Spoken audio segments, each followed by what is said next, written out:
And on that side of the conversation, it also begins at the quarterback position. Kirk Cousins, that is the king of the one-year extension. Cousins getting the vote of confidence in a guaranteed bag last offseason. Won't be seen even on the sideline here today as he is 4 days into a mandatory 5-day quarantine with COVID. But Ryan, upon his reemergence, what are some of the early indicators this season that you're looking for out of Cousins to indicate that he is making steps in the right direction and can be the guy to lead this team to the divisional title and possibly beyond?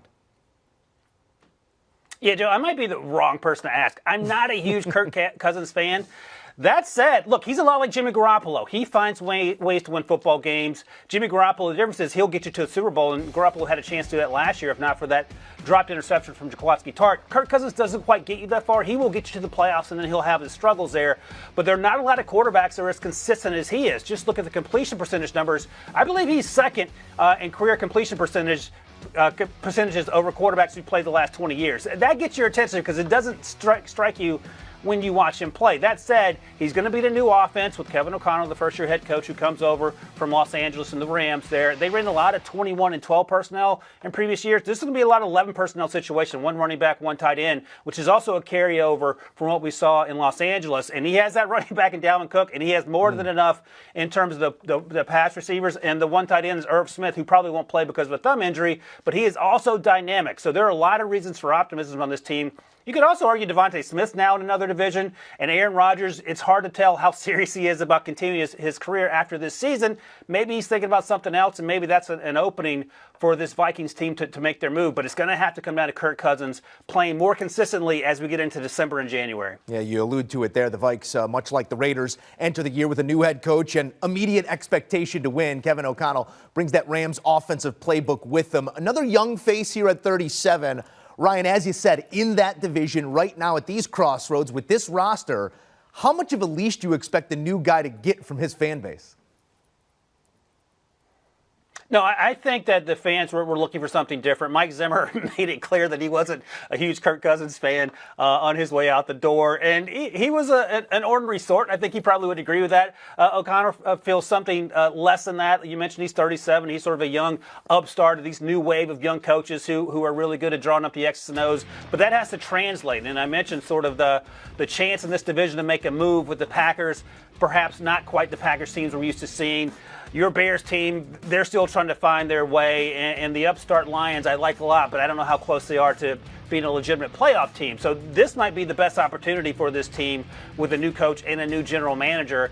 Again, it comes down to Kirk Cousins. The defense is going to be pretty good. The offense has a ton of weapons. There's some questions along the offensive line they have to sort out. If they can do that, there's a chance to win 10, 11 football games. And if you do that in the NFC, a conference that isn't nearly as strong as the AFC, you're in the playoffs. You're in the postseason, and then you have a chance to get hot and make that run.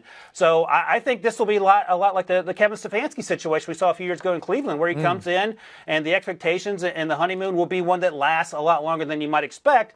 And if they win football games, even better. And then the expectations, of course, will ramp up, and you hope to avoid what happened last year with the Browns and Baker Mayfield if you're Kevin Stefanski, but that's a conversation for a different time.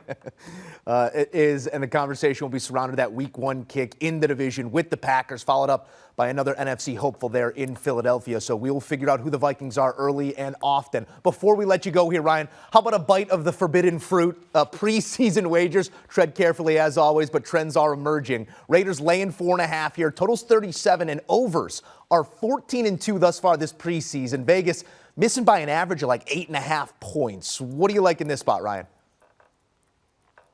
Yeah, it's funny. 24 hours ago, this over-under was at 36. You mentioned the number there. The average total of these games over week 2 of the preseason has been 44.4 points. So Vegas is still not quite there. I'm going over. It'd be crazy to go under. I think it's 11-4, something like that, 11-5 in terms of more than 36 points being scored in these week 2 preseason games. So I'm going to go over that total. And you know what? I'll take the Vikings. I've been talking them up here. Kirk Cousins won't be there. We'll see a little bit of Kellen Mond. We'll see some Sean Mannion, who reportedly might start. They'll wing the ball around the yard, and they'll get the win, or at least cover that +4, the last number I saw on that. He is our guy, Ryan Wilson, breaking it down. We're going to go back to the well until it goes dry. We're playing this one over here on Sunday. Thank you, Ryan. All right, taking a look at that play. Vikings catching the 4.5 is the lean here from Ryan, and Why stop now? Overs have cashed 14-2 here in the preseason. Number is 37, and we are going over that total once again in the Sunday preseason kick between the Raiders and the Vikings. Our countdown to kick continues with just 25 days standing between you and the real deal, which for many of you also means 25 days until unspeakable frustration and heartbreak. Last season, nobody struggled to get into the clubhouse more than the Minnesota Vikings. This Week 13 gut punch at the fist of the Lions, just one example of those struggles inside the 2-minute warning as we take a look at some of the numbers. The Purple People Eaters cannibalizing their own chances time and again. This defense ranked bottom third in most scoring categories, that is. And when you take a look at the most points allowed after 2-minute warning in either half since the turn of the millennium, nobody worse than the 2021 Vikes. Do you want a sports network that delivers everything that matters about the game? The highlights, the picks, the instant analysis, no yelling, no fake debates, no politics. Hit the subscribe button and never miss a moment.